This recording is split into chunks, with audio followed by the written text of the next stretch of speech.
네, 강남 좋은 눈안과 김준원입니다. 안녕하세요 원장님. 오늘은 스마일 라식에 관한 질문을 드릴 건데요. 스마일 라식은 원추 각막 생길 확률이 전혀 없는 건가요? 전혀 없다 이러면은 그거는 이제 아닌 거죠. 대개는 예외라는 게 항상 있는 거고요. 수술 방식이요.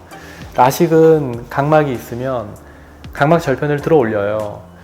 근데 이제 보통 각막 절편의 두께가 우리가 예를 들어서 한 마이너스 6디옵터 정도, 그 정도면은 6 이상부터가 고도근시거든요.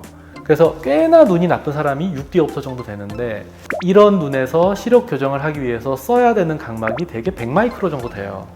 약간 상황에 따라 다르겠지만 대충 얘기하면 한 100마이크로 정도 되는데, 라식은요 시력 교정 수술 하나도 안 하고요 절편만 100마이크로예요. 스마일이나 라섹은 깎는 양이 비슷하거든요. 각막 사용량이 비슷한데, 예를 들어서 한 3디옵터 정도 보통의 근시인 거죠.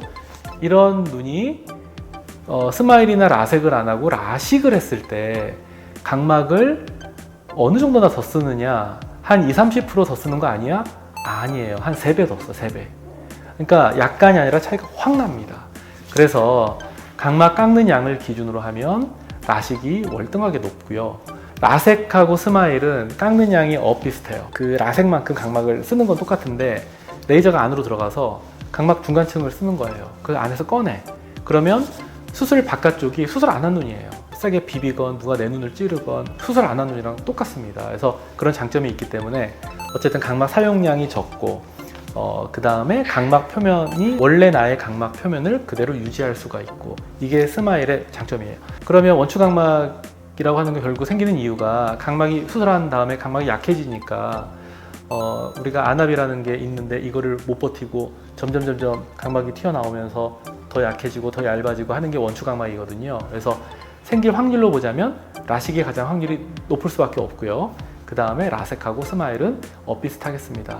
그러면 어느 정도 생길까, 어떤 리스크가 어느 정도 될까 이제 궁금해 하시는 건데, 일반적으로는 안전한 가이드라인이 있어요. 이거를 유지하면 충분히 안전하다라고 하는 게 많은 데이터를 통해서 우리가 확실하게 알고 있는 가이드라인이 있는데, 확실하게 지키면서 수술을 하면 아주 극단적인 경우가 아니면 원추 각막은 너무 걱정을 안 해도 되겠습니다.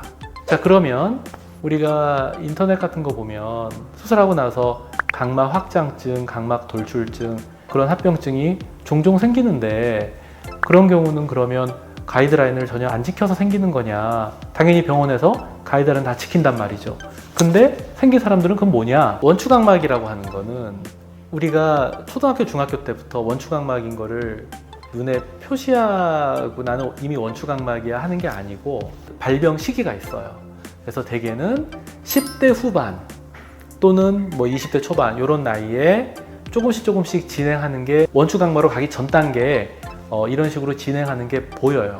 그런 눈이 수술과 무관하게, 수술을 했건 안 했건 상관없이 쭉 진행이 돼서 어느 순간 원추각막으로 가는 경우들이 있어요. 근데 수술을 그런 원추각막으로 완전하게 진단되기 전 단계에서 약간 원추각막으로 갈 것 같은 몇 가지 가능성, 몇 가지 클루 같은 거 있잖아요. 검사상에 약간의 표시만 돼 있는 상태에서 아직은 원추각막이 아닌 상태에서 수술을 하는 경우들이 있죠. 그래서 그런 경우에 원추각막이 생기는 경우들이 있습니다. 그러면 어떻게 해야 되느냐? 원추각막이 아니지만 원추각막이 생길 가능성이 높은 리스크 그룹이 있어요. 위험 그룹이 있어요. 그런 그룹들은 계속적으로 좀 지켜보면서 우리가 충분히 본 다음에 수술을 한다든가, 아니면 각막을 이용한 수술은 배제한다든가, 그게 아니면 이제 안내렌즈 삽입술로 가는 거죠.